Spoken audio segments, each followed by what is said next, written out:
Senhor presidente, demais deputados e deputadas, serei breve. Em primeiro lugar, com relação ao plano plurianual, eu quero destacar alguns aspectos importantes.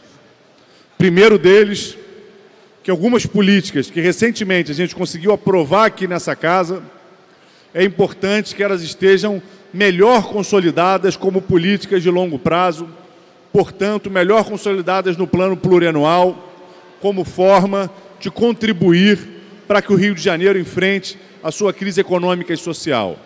Cito, por exemplo, a política aprovada pela gente no ano passado, regulamentada pela Secretaria de Saúde esse ano, que é a política de cofinanciamento da RAPS, que está sendo desenvolvida no estado do Rio de Janeiro e que é muito importante para que a gente garanta assistência às pessoas com sofrimento psíquico, às pessoas com uso abusivo de drogas no estado do Rio de Janeiro.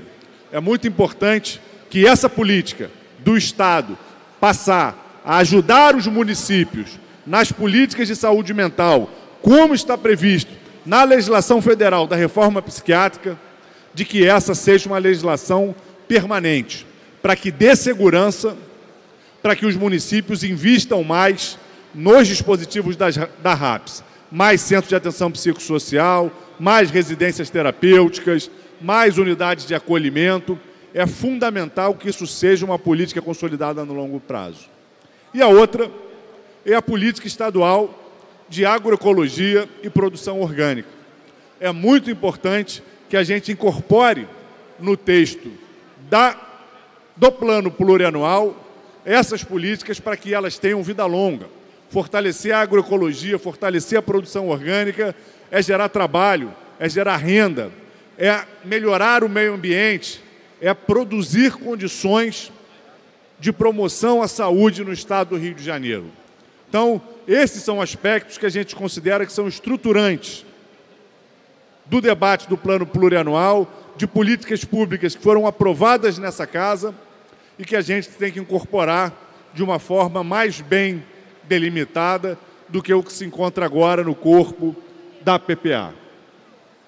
Agora, quero acrescentar um elemento. O deputado que me antecedeu tentou nos atacar, dizendo que o PSOL está fazendo ilações sobre o envolvimento do presidente Jair Bolsonaro com o assassinato de Marielle Franco. O PSOL, desde que aconteceu esse assassinato, não tem feito ilação sobre a vinculação de nenhum político em especial com esse assassinato. O que nós continuamos cobrando é que todas as denúncias, todos os indícios, tudo que apareça deva ser investigado. Não aceitaremos que nenhum indício, que nenhuma denúncia que apareça deixe de ser investigada. Por isso, muito antes desse caso vir à tona, estávamos questionando a tentativa do presidente da República de intervir na Polícia Federal do Estado do Rio de Janeiro. Por isso, muito antes dessa denúncia vir à tona, estávamos questionando a tentativa do presidente da República escolher um procurador-geral da República da sua confiança pessoal e não que garantisse a autonomia e a atuação da instituição. A nossa posição diante dessas denúncias continua sendo a mesma diante das denúncias que envolveram representantes de outros partidos que atuam no estado do Rio de Janeiro e no Brasil. Tem que ser investigado. Querer virar o jogo, dizer que é o PSOL fazendo imelação contra o presidente, isso é um jogo de cena daqueles membros do partido do presidente que estão no barco do governador, a quem o presidente acusou de ter feito os vazamentos, que a gente sequer sabe se foi ou se não foi. Também não estamos entrando nesse mérito. Achamos que os vazamentos muitas vezes atrapalham as investigações. Então não estamos nem entrando nesse mérito. Agora, aqueles membros do partido do presidente que querem manter seu espaço no governo Witzel, giram a metralhadora para cima do PSOL, como se a gente tivesse alguma coisa a ver com essas denúncias que vieram à tona. A única coisa que a gente tem a ver é que foi uma companheira nossa que foi assassinada. Uma companheira nossa que foi assassinada e que muitos representantes do PSL usaram essa morte para se promover.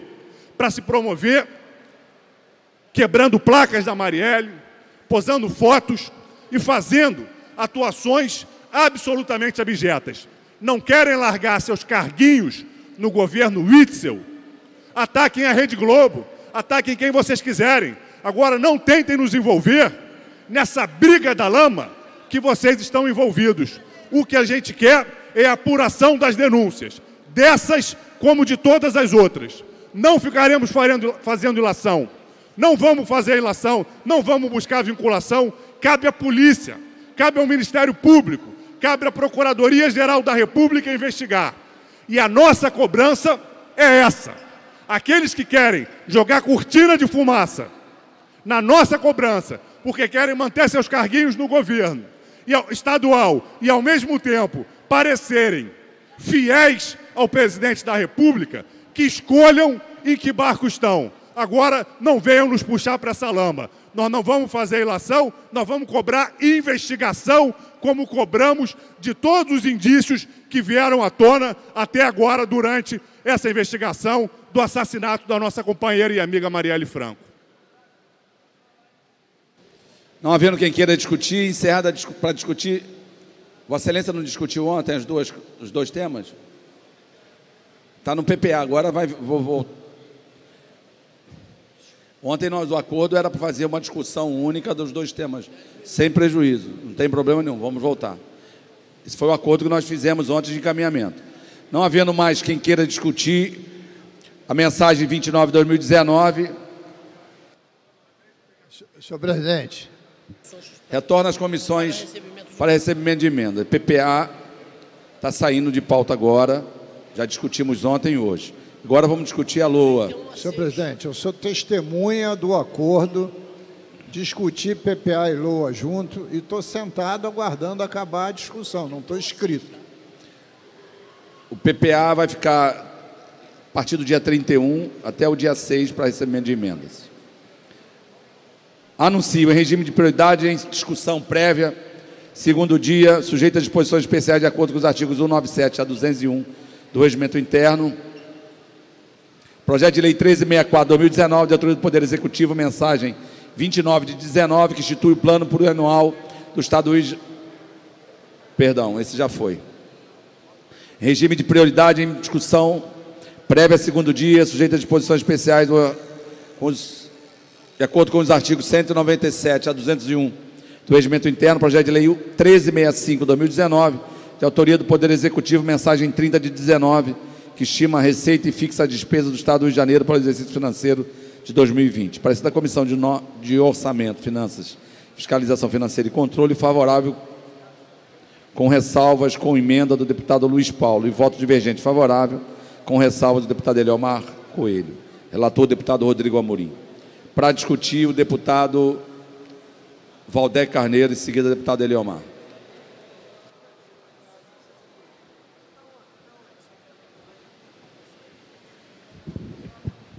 Senhor presidente, senhoras deputadas, senhores deputados, ontem, quando eu assumi a tribuna para fazer a discussão, talvez tenha me distraído em relação ao acordo, eu disse que faria a discussão ontem do PPA e hoje do orçamento. De qualquer maneira, me retrato se caso esteja aqui quebrando o acordo.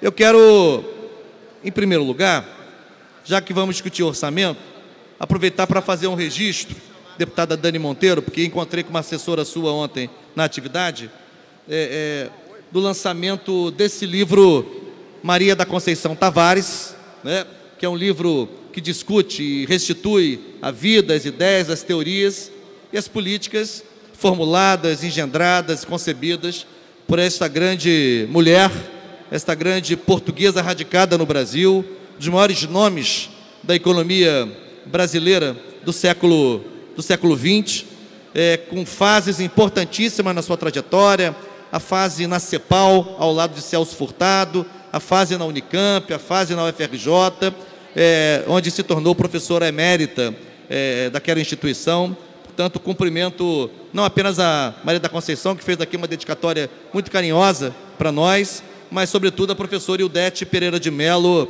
minha colega da UF, amiga de várias décadas da Maria da Conceição Tavares, que organizou esta obra, que eu sugiro, recomendo para todos aqueles que se interessam pela discussão da história da economia brasileira, pela história do pensamento econômico, de modo geral. Isso dito, feito este registro, eu quero fazer a discussão da lei orçamentária, em primeiro lugar, dizendo que nós já sabemos que a mensagem já estima um déficit na casa de 10,7 bilhões de reais. Portanto, um déficit de quase 11 bilhões de reais na diferença entre receita líquida e despesas programadas. Além disso, o deputado Luiz Paulo, hoje na CCJ, me atualizava com os números. Além disso, nós podemos falar de um passivo de quase 18 bilhões de reais de restos a pagar de exercícios anteriores. Porque se, por um lado, o governo atual faz um esforço, e eu quero dizer que considero este esforço válido, de não deixar restos a pagar do exercício 2019 para 2020, o fato é que o Estado do Rio de Janeiro já tem este passivo que se acumula. Então, se a gente somar, deputada Renata Souza, 10,7 bi de déficit orçamentário estimado para 2020, mais os 18 bilhões de passivo de restos a pagar, a situação é que nós continuamos, deputado Luiz Paulo, faço a citação aqui, ferrados, né? Já há alguns anos a crise segue muito grave e muito aguda.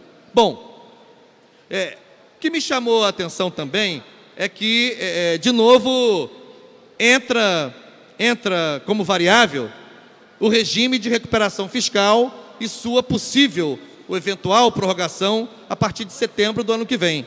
Porque isto representaria um alívio na casa de 5 bilhões de reais no exercício orçamentário de 2020, que é o que representa aproximadamente as despesas com dívidas, encargos das dívidas, se o Estado do Rio de Janeiro não estiver, a partir de setembro do ano que vem, sob o regime de recuperação fiscal, que naturalmente deve ser objeto de muitas mudanças, inclusive na Lei Complementar 159 de 2017, a Lei Complementar Federal, que é a lei que instituiu esse regime. De qualquer maneira, é sempre bom salientar que estar sob o regime de recuperação fiscal significará em 2020 um alívio de caixa da ordem de 5 bilhões. Mas, para além desses aspectos, eu quero acrescentar outros elementos para a nossa discussão. Por exemplo, na lei orçamentária de 2019, a lei orçamentária vigente, no artigo 5º,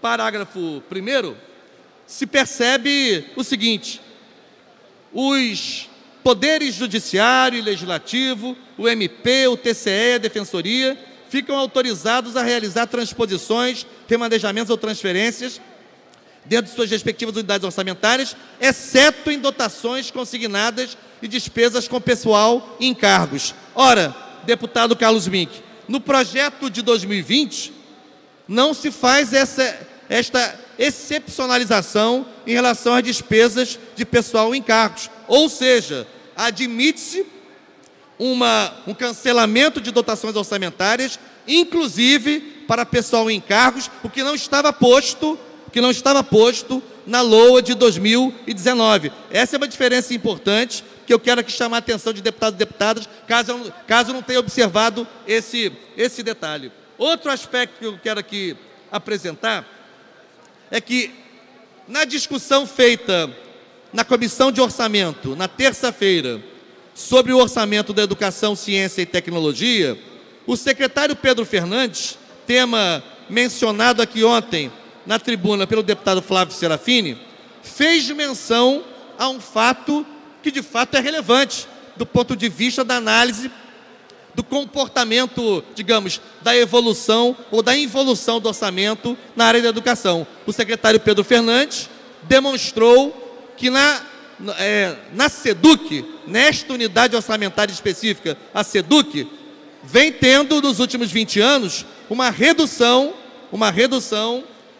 na dotação orçamentária para a função educação. Como a função educação é executada por outros órgãos estaduais e não apenas pela SEDUC, isso significa que uma parcela da execução da função educação acontece em outros órgãos em detrimento da SEDUC. Ora, isso se compreende se a gente considerar, por exemplo, que há 25 anos o Estado do Rio de Janeiro decidiu criar uma universidade no norte do Estado, a UENF.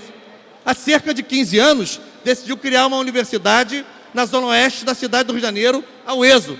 E certamente a função educação ela é executada também para o custeio, para as despesas atinentes ao funcionamento dessas duas universidades. É só um exemplo, o que mostra que se o Estado do Rio de Janeiro decidiu, ao longo dos últimos anos, ampliar, digamos, a sua atividade educacional, seja na educação básica, seja na educação profissional, ampliando, por exemplo, unidades da rede FAETEC, seja na educação superior, era de se esperar que houvesse também um novo olhar sobre a execução orçamentária e que os 25%, que é mínimo constitucional, é piso constitucional, pudesse ser, digamos, visto com a necessidade de aumentar esse percentual. Esse é um aspecto que quero também aqui destacar. Outro aspecto importante que eu quero aqui mencionar, que me parece significativo.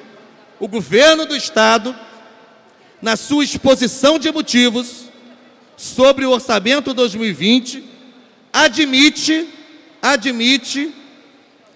digamos, materializar o que dispõe a emenda constitucional 93 de 2016 sobre a desvinculação das receitas da União, dos estados e dos municípios. Em outras palavras, o que isso significa?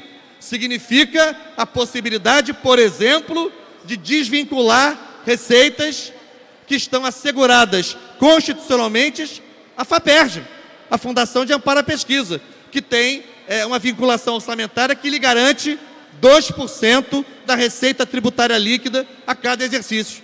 Ou seja, é preciso tomar cuidado, porque mesmo que isso não esteja no texto da lei, até porque desvinculações orçamentárias asseguradas pela Constituição não podem ser alteradas pela lei orçamentária, teriam que ser objeto de uma proposta de emenda constitucional, ainda assim, o governo já demonstra que pretende, se tiver a oportunidade, se a correlação de força no parlamento lhe favorecer, modificar vinculações orçamentárias importantes, como, por exemplo, a da FAPERJ, que é assegurada na Constituição. Outro aspecto dessa discussão que quero fazer. O governo prevê apenas 437 milhões de reais como recursos recolhidos, recebidos como parcela da dívida inscrita na dívida ativa do Estado. 437 milhões. Ora, o estoque na dívida ativa do Estado deve gerar hoje em torno de 100 bilhões de reais ou mais. Portanto, estimar recebidos na ordem de 437 milhões significa que o governo do Estado reconhece que terá poucos mecanismos, terá pouco vigor, terá pouca voracidade para cobrar dos principais devedores em dívida ativa, mesmo reconhecendo, e eu sei muito bem, que grande parte desse estoque é de massas falidas, são dívidas difíceis de serem recuperadas. Mas tem uns 10 ou 20 bilhões ali recuperáveis. E o governo do Estado pretende recuperar, segundo a proposta da LOA, 437 milhões. Fundo Estadual de Combate à Pobreza. Hoje o deputado André Ciliano comunicou que o governo do Estado pretende mandar a mensagem aqui amanhã.